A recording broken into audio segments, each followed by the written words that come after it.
I've been working in the children's section of the library for 7 years now. Wednesday's story time is still my favorite part of the week. Every time I see the children's eyes light up, I know I made the right career choice. Hey, Miss Grace. What story are you going to read next? When the children ask me this, I respond with a gentle smile. There's always a warm atmosphere in the children's corner of Cambridge Public Library. I love this place, where the scent of old wood mingles with the smell of new books. My colleagues describe me as patient. Indeed, my ability to maintain a smile all day while dealing with energetic children might be part of my natural disposition. But it's not an act at all. The time I spend with the children brings me pure joy. My name is Grace Anderson, and I'm 34 years old. I live in Cambridge, Massachusetts, with my husband Daniel and our 6-year-old son Noah. People call me a modest beauty. True, my slim figure and refined features might be traits inherited from my mother. However, I consider my ability to treat everyone equally, without discrimination, to be my greatest strength. Our house is in a quiet residential area, about a 10-minute drive from Harvard University. The gray 2-story home is so well maintained it's hard to believe it's 10 years old. The large maple tree in front of our entrance changes its expression with each season, delighting us with pale green leaves in spring and blazing red foliage in autumn. From our large living room window, we can see neighborhood children playing. This area has wonderful community spirit. Our next-door neighbors, the Johnsons, are retired teachers who dote on Noah as if he were their own grandson. The Rodriguez family across the street has children the same age as ours, and they often play together. In our backyard, we have a permanent barbecue set that Daniel maintains on his days off. Weekend barbecue parties with neighborhood families have become a tradition. A white picket fence gently encircles the yard, watching over these gatherings. The lawn is always perfectly maintained, with tulips blooming in spring and lavender flourishing in summer. I'm home. Just after 5:30 in the evening, Noah returns from school with an energetic voice. He's a first grader at the public elementary school, an active boy who excels in math and science. He belongs to the local Little League baseball team and eagerly looks forward to weekend practice. In his baseball uniform, he looks like a tiny major leaguer. He's well liked by his teammates and always wears a smile. Mom, guess what? I got a perfect score on my math test today. Noah's cheeks flush with joy. His pure smile always warms my heart. He always starts his homework right after dinner and tries hard to write neatly. His conscientious side makes us proud as parents. Around 7 p.m., Daniel returns home. He works as a project manager at Microsoft, having steadily built his career after graduating from Stanford Graduate School. Thanks to his comfortable annual income of $150,000, we're able to maintain a stable lifestyle. Daniel's work ethic is highly regarded by his colleagues. Although he sometimes works late when project deadlines approach, he never fails to prioritize family time. He always attends Noah's baseball games on weekends and makes time for us. Sorry I'm late again today. When Daniel comes home saying this, his expression always shows a mixture of slight remorse and abundant love. He deeply respects his parents and brother and values family above all else. Even when he's troubled by work issues, he tries not to show his anxiety to the family. Daniel and I met 8 years ago at Stanford Graduate School. I had come to California to study library science. We happened to sit next to each other in a general education class, and that was our first encounter. It was early September, at the beginning of the fall semester, and I still vividly remember meeting him in the soft sunlight streaming through the window. "Do you like books?" That was our first conversation during a break, when he showed interest in the book I was reading. We began having study dates at the library, and naturally, our relationship evolved into romance. I gradually fell for his sincere personality and intellectual conversation. After dating for a year, we decided to get married. The proposal happened at Stanford University's library. In the courtyard visible from the classroom where we first met, Daniel nervously presented me with a ring. I clearly remember meeting my in-laws for the first time at our wedding. My parents-in-law were passionate about education, particularly my mother-in-law Elizabeth, who had served as principal of a private high school.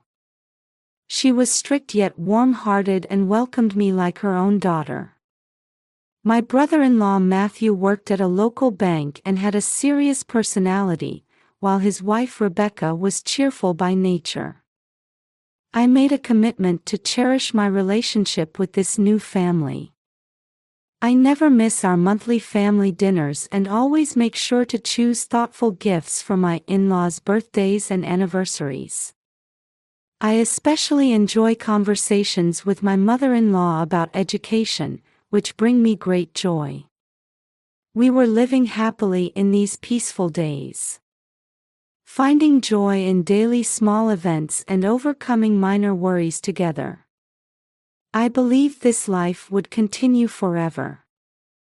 The aroma of dinner wafting from the kitchen, the sound of family laughter in the living room, Noah's peaceful breathing from his bedroom, all these were my treasures. Until that day came. The first Sunday of each month is the Anderson family dinner day. Today, as usual, our family and my brother-in-law's family are gathered at my in-laws' spacious mansion. Entering through the front door, we're greeted by an elegant living room decorated in white.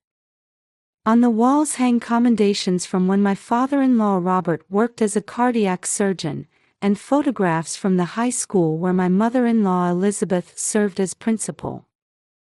Below these are photos of Matthew and Daniel from their student days. Looking at the brothers' pictures side by side, they share similar gentle expressions, yet somehow give different impressions. My brother-in-law Matthew works as a deputy branch manager at a local bank. His serious and reserved personality is considered ideal for a banker by those around him. "Hey, Grace. Thanks for coming today." Matthew's expression is always calm when he greets me.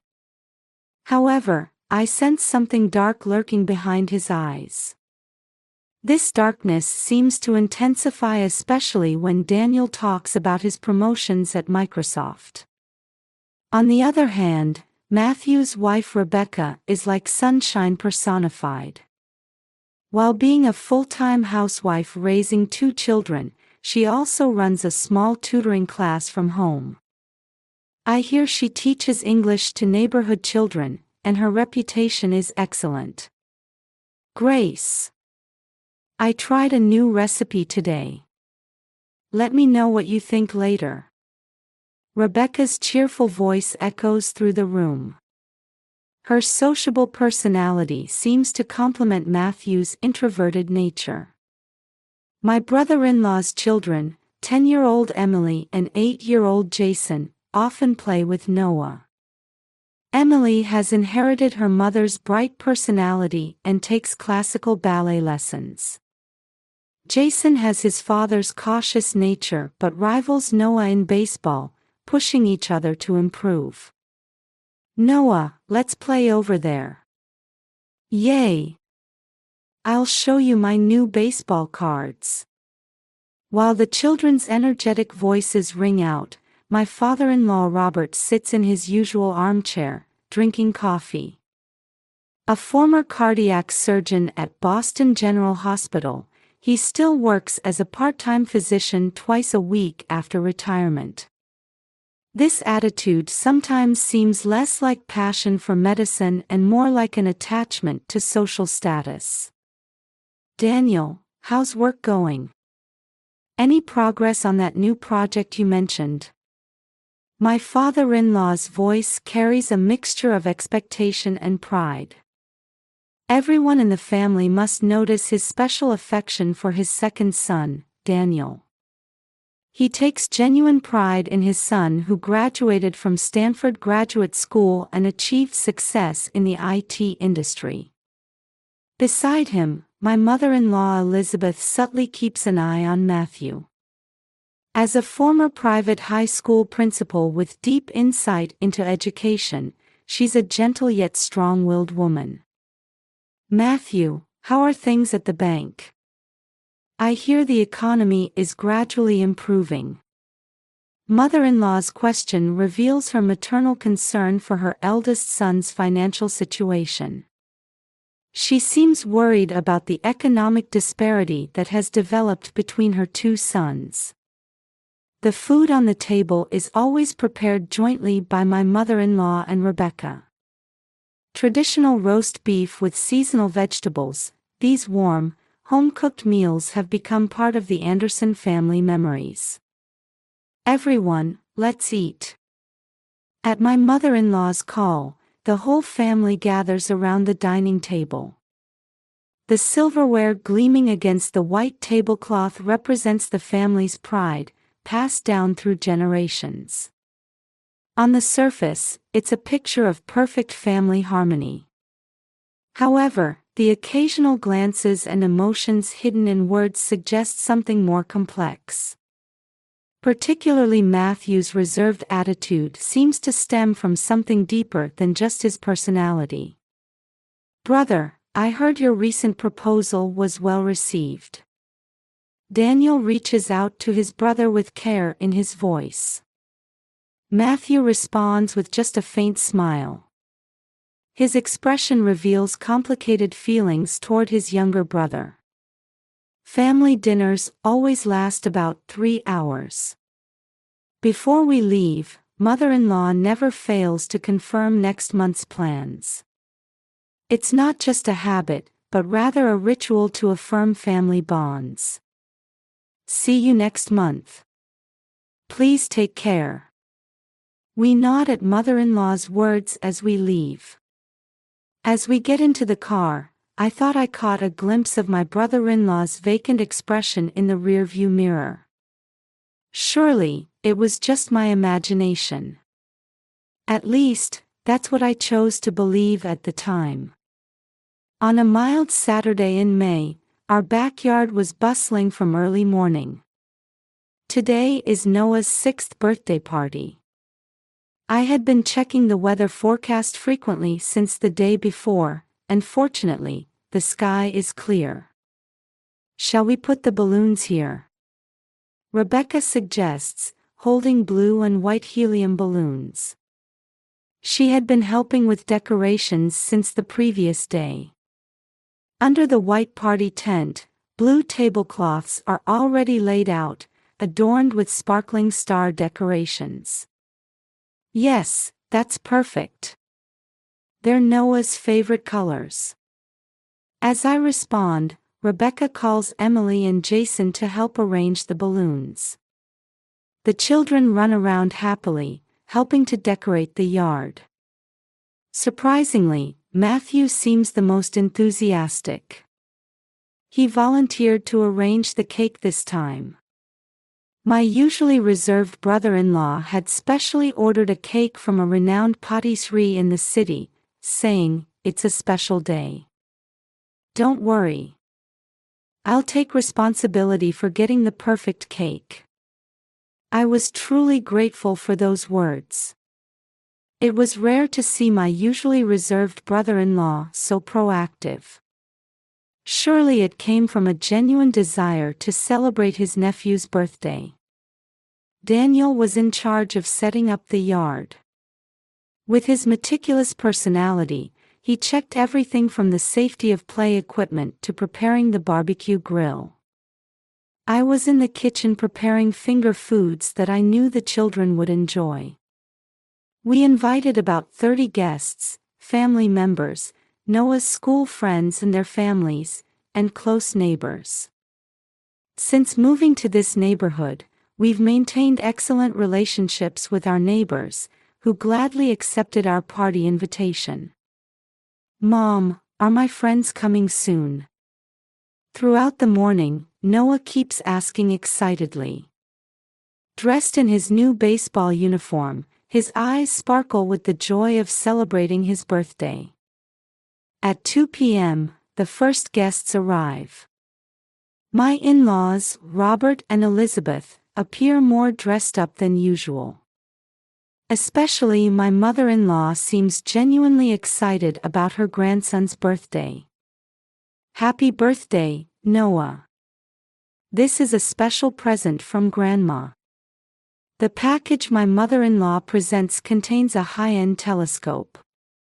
Noah's eyes light up, he loves science. As more guests arrive, the backyard fills with laughter. Children play on the equipment while adults chat under the party tent. Several of my library colleagues have come too, creating circles of pleasant conversation. "Everyone, please gather around. It's cake time." At 3 p.m., Matthew proudly brings out the cake. The three-tiered masterpiece is designed with a baseball theme, beautifully decorated with deep blue icing and white stars. "Wow, amazing!" The children cheer. Noah is particularly excited, his eyes shining. "Happy birthday to you." As everyone joins in singing, Noah beams with happiness while the candle flames flicker in the breeze. I wished this moment could last forever. Everyone applauds warmly as Noah blows out the candles. Matthew cuts the cake, with the first piece naturally going to Noah. "Looks delicious." Noah happily takes his first bite. That's when it happened. "Huh." With a faint sound, Noah's expression suddenly clouds over. The next moment, he collapses. "Noah!" My scream echoes through the yard. Foam starts coming from my son's mouth, and his whole body begins convulsing violently. Screams erupt from the crowd, and the party instantly descends into chaos. "An ambulance! Someone call an ambulance!" Daniel shouts desperately.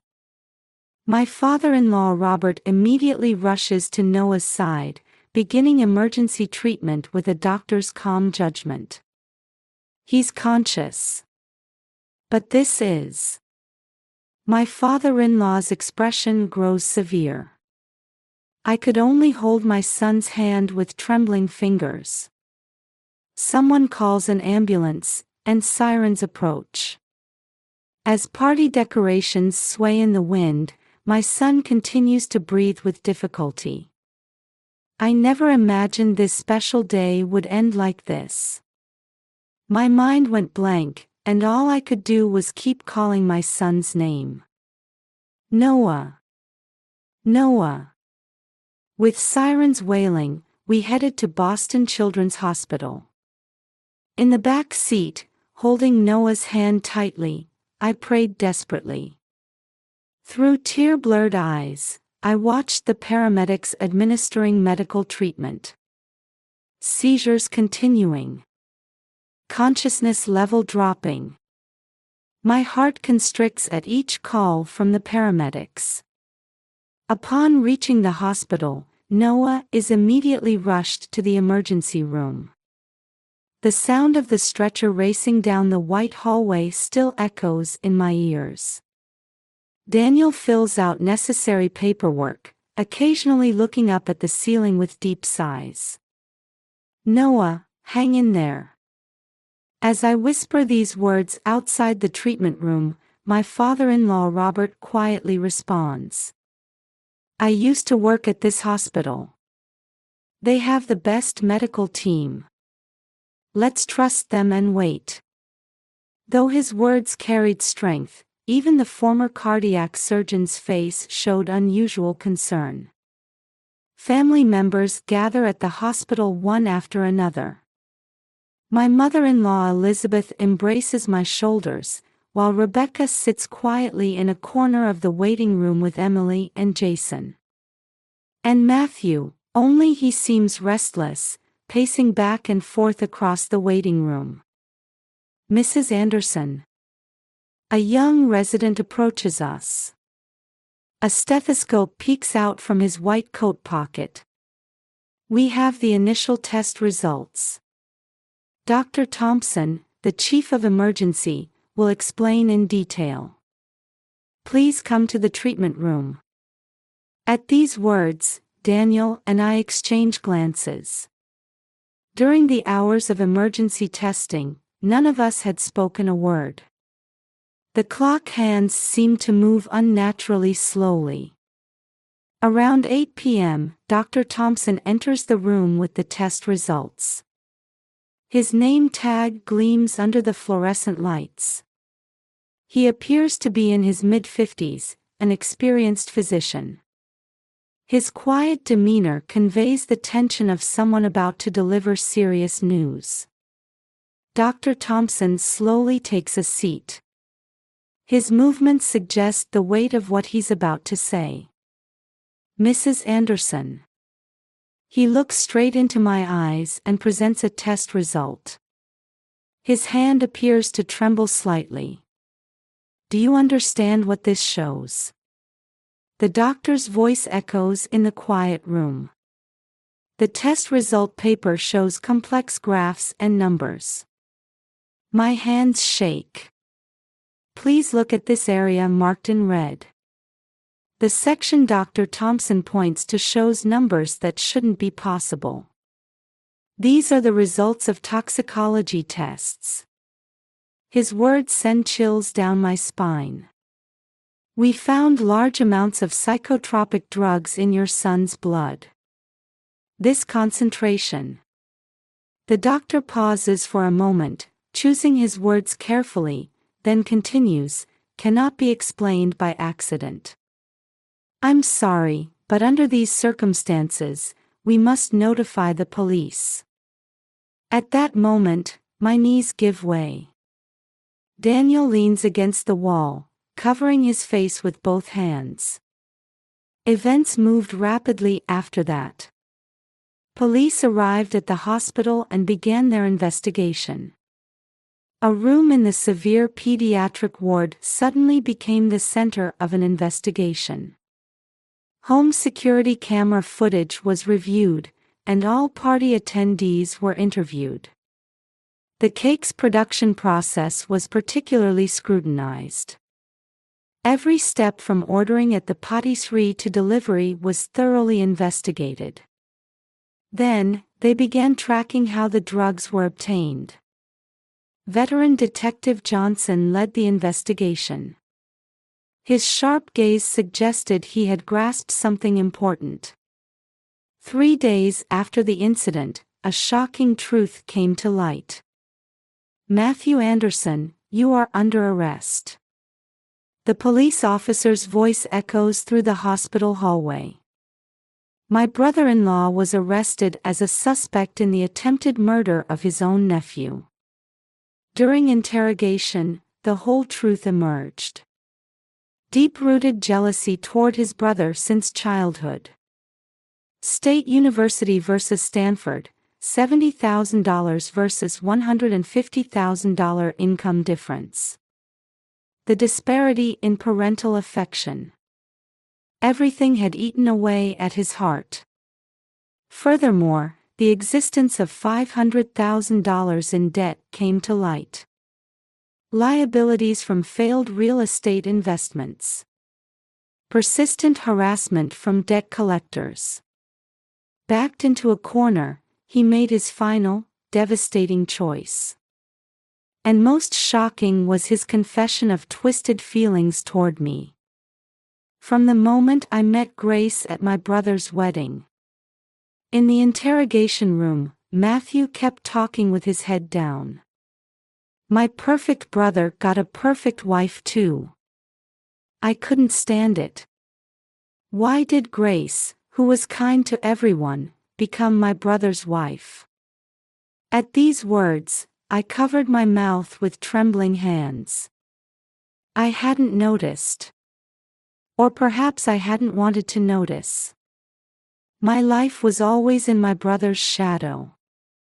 This time, I thought I could finally take something from him. Matthew's final words echoed in the freezing silence. Outside the interrogation room, our family was speechless. Rebecca collapsed to the floor, my mother-in-law silently watched her son, and my father-in-law wiped away tears I'd never seen before. And beside me, Daniel just stared into space. He seemed unable to accept the fact that the brother he had respected since childhood had tried to kill his son. Matthew's trial concluded on a mild spring day. A sentence of 15 years in prison. Our family quietly listened as the verdict was read in court. After the verdict, my father-in-law Robert bowed deeply. The way we treated our sons differently, this result is our responsibility as parents. My mother-in-law Elizabeth nodded slightly at these words. Deep regret showed in both their eyes. Noah's recovery exceeded the doctor's expectations. He was discharged a month after the incident and returned to school 2 months later. Now, no trace of that day's events remains in his smile. Perhaps Daniel suffered the deepest wounds. His beloved brother's betrayal left a great void in his heart. However, his relationship with his parents has grown even deeper than before. Son, let's talk about all the things we never noticed before. Daniel silently nodded at his father's words. It was the beginning of a new parent-child relationship. Maintaining our relationship with Rebecca and her children was our strong desire. Emily and Jason remain as close as ever with their cousin Noah. If anything, their bond seems to have deepened. Grace, I'm truly grateful to have you. I squeezed Rebecca's hand tightly in response to her words. She must be carrying perhaps the deepest pain of all. As we reconsidered what family means, we wove new bonds. Monthly family dinners became occasions for more honest dialogue. My in-laws now treasure their time with their grandchildren above all else, and the children seem to sense this change keenly. Hey, Grace. One day, Daniel spoke to me quietly. I can never forgive my brother. But I think we can create a new kind of family. I nodded silently at his words. Indeed, we can never return to our previous relationship.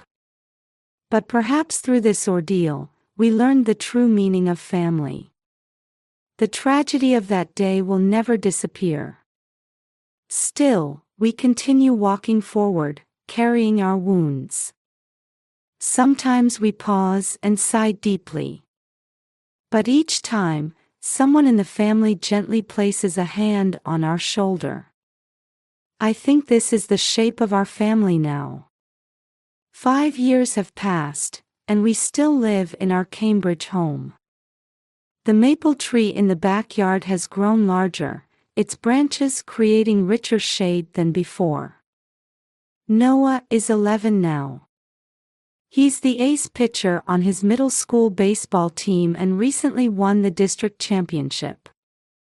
After the game, he ran to us with a beaming smile. My in-laws and Rebecca were among the spectators watching over him. Emily and Jason are growing up well too. Emily is preparing for high school, and Jason won a prize at the regional science fair. The children seem to have grown stronger by overcoming that incident. Daniel recently established a nonprofit organization for IT education. He started teaching programming to underprivileged children. His words, "Everyone should have equal opportunities," carry deep meaning. My father-in-law Robert has fully retired and now volunteers in community healthcare. My mother-in-law Elizabeth works as an education counselor, supporting families with problems. Perhaps they are walking a path of atonement by giving back to society through their experiences. Rebecca earned professional counseling credentials and now works helping families repair their relationships. Her kindness has become a support for many families carrying similar pain. As for me, I started a reading program at the library themed around family bonds. I wanted to create a space where we could think about family relationships through books. I still think about Matthew sometimes. I hear he's participating in rehabilitation programs and receiving psychological counseling in prison. We can't forgive him, but we're no longer trapped by hatred.